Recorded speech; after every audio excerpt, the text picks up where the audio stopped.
Shalom Bapak Ibu saudari terkasih sidang jemaat yang diberkati Tuhan. Saudaraku, dalam Suara Gembala kali ini kita akan merenungkan dari 2 Korintus 4 ayatnya yang ke-18. Firman Tuhan berbunyi seperti ini, satu potong ayat ini saja.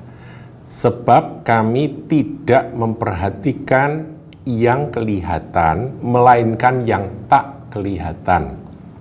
Karena yang kelihatan adalah sementara, sedangkan yang tak kelihatan adalah kekal.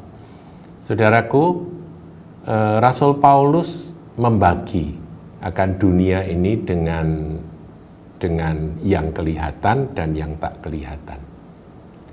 Dunia yang kelihatan, yang dapat kita lihat, kita sentuh, bahkan kita cium baunya dan sebagainya, ya artinya dapat kita rasakan dengan panca indera kita, itu adalah dunia yang kelihatan, alam yang kelihatan.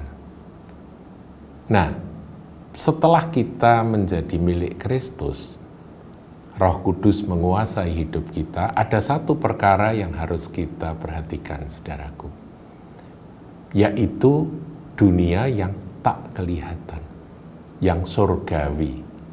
Jadi bukan yang bendawi tapi yang surgawi, bukan yang earthly tapi yang heavenly, gitu ya saudaraku ya. Nah, saya ulangi, sebab kami tidak memperhatikan yang kelihatan, yang bisa disentuh, yang bisa diraba, bisa dilihat. Itu semua sementara, saudaraku. Termasuk tubuh kita ini juga sementara.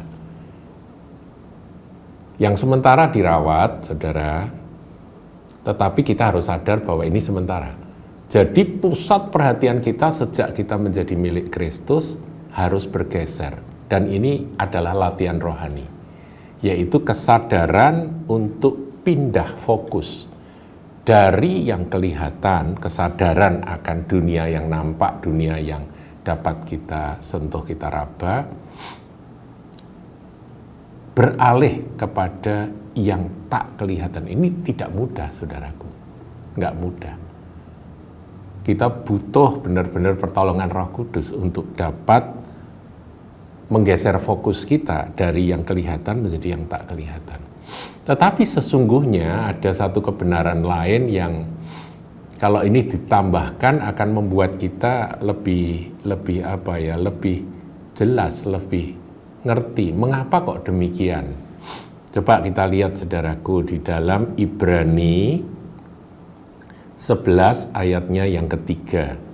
Ibrani 11 kita tahu ya, itu bicara tentang iman. Nah, ketika sampai pada ayat yang ketiga, penulis Ibrani menyampaikan firman ini. Karena iman kita mengerti. Nah, pengertian karena iman. Iman itu timbul dari pendengaran akan firman Kristus. Karena iman kita mengerti bahwa alam semesta telah dijadikan oleh firman Allah.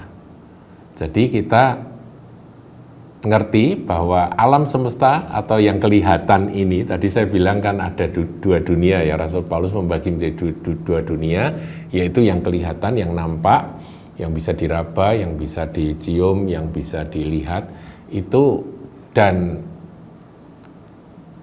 yang tak kelihatan, yang surgawi, heavenly, saudaraku ya.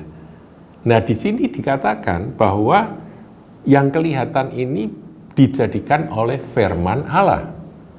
Firman Allah itu adalah Tuhan kita Yesus Kristus, saudara. Kemudian kalimat berikutnya, kalau ini kita izinkan Roh Kudus bekerja, maka firman ini akan menggores dalam hati kita dan membuat pemahaman kita berubah, saudaraku. Tadi saya katakan bahwa tidak mudah ya menggeser fokus dari yang kelihatan kepada yang tidak kelihatan. Tapi kalau kita mengerti kebenaran ini, maka kita akan lebih mudah dalam memindahkan fokus tadi. Sehingga apa yang kita lihat telah terjadi dari apa yang tidak dapat kita lihat. Jadi yang surgawi itu sumber, saudaraku. Semua yang kelihatan ini hanya ciptaan yang berasal dari sono. Oleh firman Tuhan, dari surga itu pindah ke bumi ini. Jadi kita ini kalau ngerti ini ya sebetulnya ngurusi yang kelihatan ini kita tidak terlalu terikat. Karena kita kalau sudah punya yang tidak kelihatan, kita berarti punya sumbernya, saudaraku. Ya kan? Kita punya sumbernya. Semua yang nampak ini berasal dari yang tidak nampak. Mari, saudaraku, renungkan akan 2 ayat ya dari 2 Korintus 4 ayat 18 tadi dan juga Ibrani 11 ayat yang ketiga ini. Dan kita berdoa, minta pimpinan Roh, minta pertolongan Roh Kudus supaya fokus kita dapat beralih. Bukan lagi kepada yang sementara, tetapi pada yang kekal.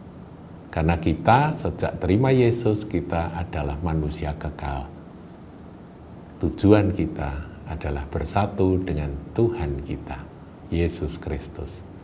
Bersama dengan Dia selama-lamanya.